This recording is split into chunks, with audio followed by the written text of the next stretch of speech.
Hey there, what's going on? This is Nicole Bus, and you know I got soul.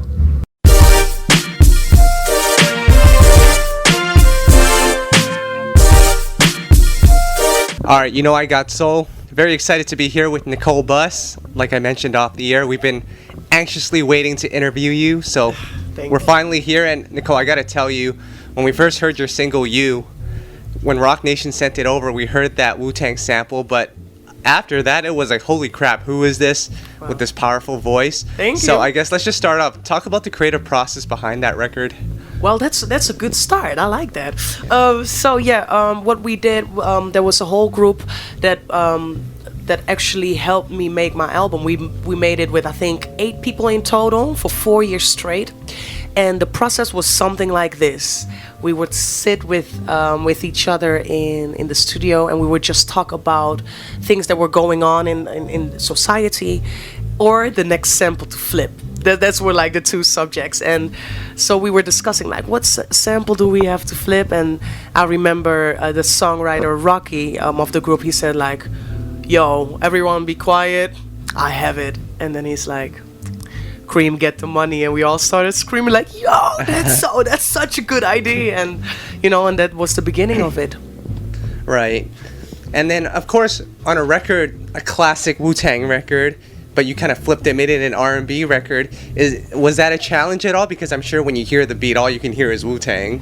Yeah, well, the cool thing is that Wu-Tang copied it from the Charmels, which is the original. You're correct. So, which is really cool because that has a huge soul R&B feel into it. That's like the roots of R&B. So we took one of the pre-chorus of the original. So it wasn't hard for me at all because we were so madly inspired by the original song. Right.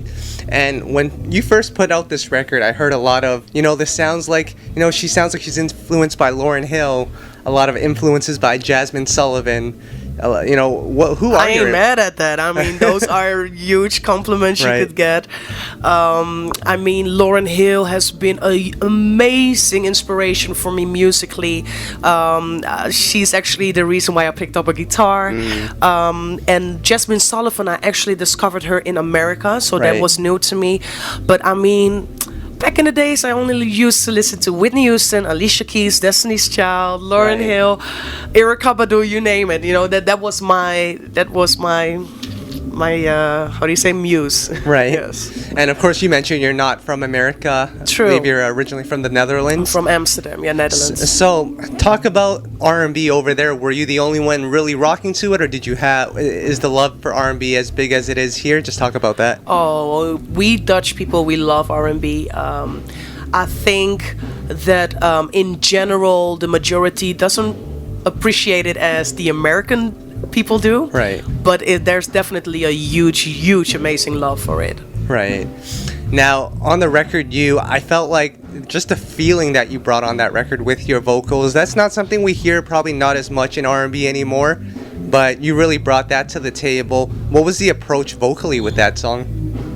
Well, I've been a vocal coach for 8 years, so I had to bring a few flavors to the table, Right. It's like spice it up. So of course we start a little bit off with the twang, made a little bit of a shout out like the yo in the beginning, to shout out Miss Lauryn Hill. And then we go into the pre-chorus, which is actually the original from the Charmels, but I start belting in that, and then go back to the twang space. So that was really fun for me because I was challenging myself to flip the effects vocally the whole time and make it actually interesting to listen to. Yes. Right. I think what's cool, being that you're not from America, is your influences might be a little different than ours over here. So aside from soul and R&B music, what else influenced you growing up? Reggae. Okay. Reggae and gospel, hands down. I think I think we should actually start with gospel, then Right. reggae, then R&B, and Right. soul. Yeah. Oh, okay, gotcha.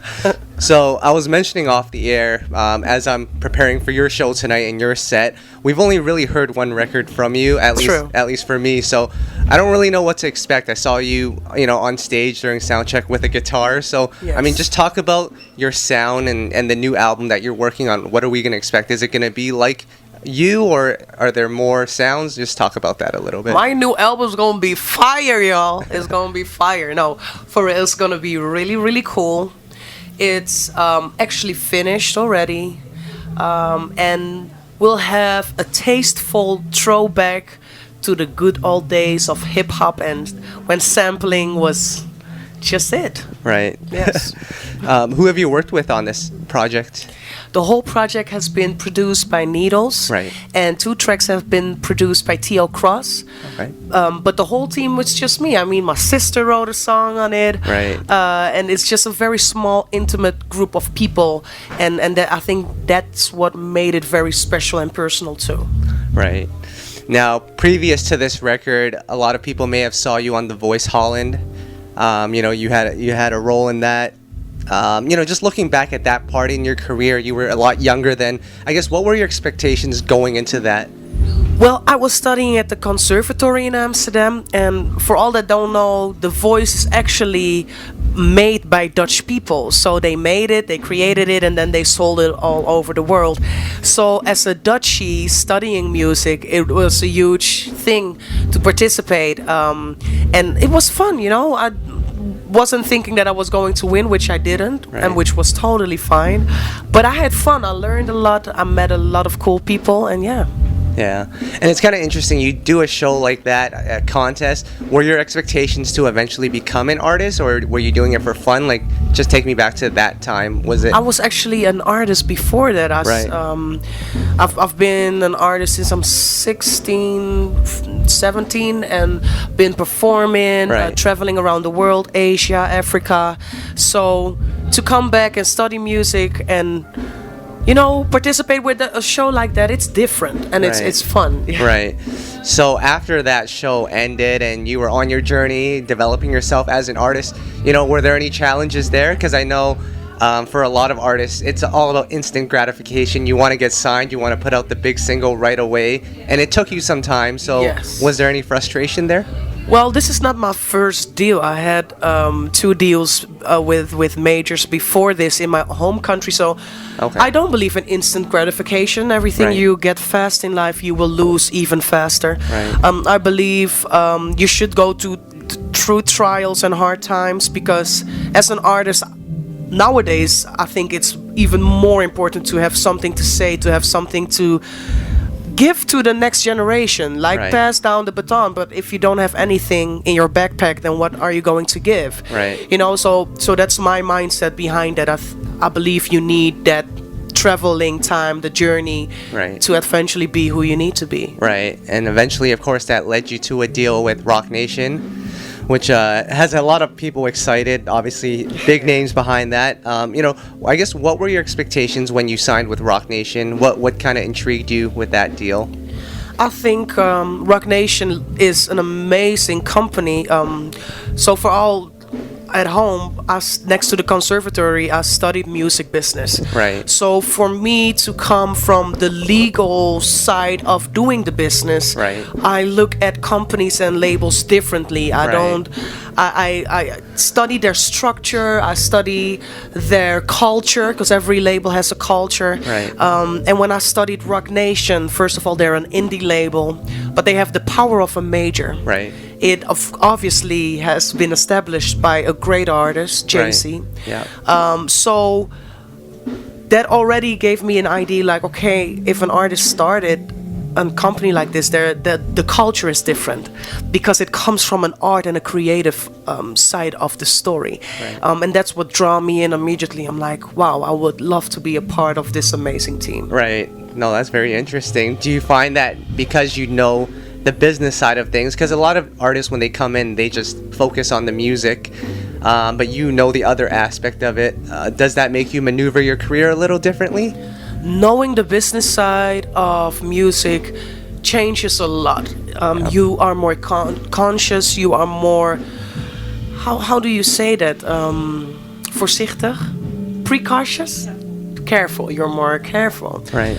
And I think it gives you more fun, because a lot of the bad stories you hear in the music industry is because people didn't research or didn't study. Right. And now I am more at ease. I have more fun. You know, we have great contact with the label and everyone that works there. So it makes it actually fun to be part of something this big. You know? That's interesting. Now, of course, you had a couple of remixes to your record, Rick Ross, Ghostface. How are you finding artists? You know, how have you been able to find out how they discover your music? Is it just through that record? Because I know, like on YouTube, you have a pretty big following as well. Yeah. Like, how are people finding you? It was such a beautiful organic process with the radio. The radio leaked it last year, and then everyone started to try to Shazam it, but it was not on Shazam. Oh, okay. And it was not available for, I think, over almost 2 months. And people just started like talking online, calling the radio stations all over America. And you know, that's something every artist dreams of, because if the radio plays it, you know, you have a more confidence, like, okay, it's a really good song. and that's actually how it came about. Oh, okay, cool. And last question for you. Yes, sir. Being that you're not from America, and, you know, I've spoken to artists who are from, like, let's say Canada, and they kind of feel like they need to move to America to really make it.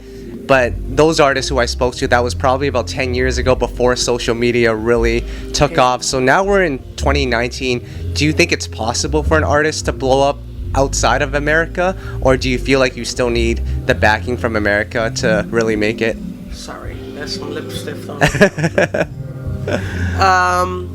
You know, I think it has to do with your goals. I think, for instance, EDM genre, it doesn't matter where you are. I think it really depends on what your goal is. My goal has always been America. Right. My goal has always been to be in the R&B, urban, mainstream scene of America. So yes, for me it was necessary to come here and do whatever I needed to do.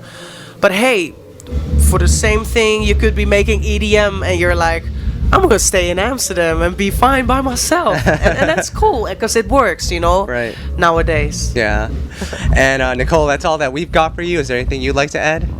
Well, first of all, thank you for inviting me. Thank you for your time. For everyone at home, you can follow me at the Nicole Bus, social media, Instagram, Facebook, Twitter, you name it. I'll be there, and just leave a message. Most of the time, I reply. So yeah.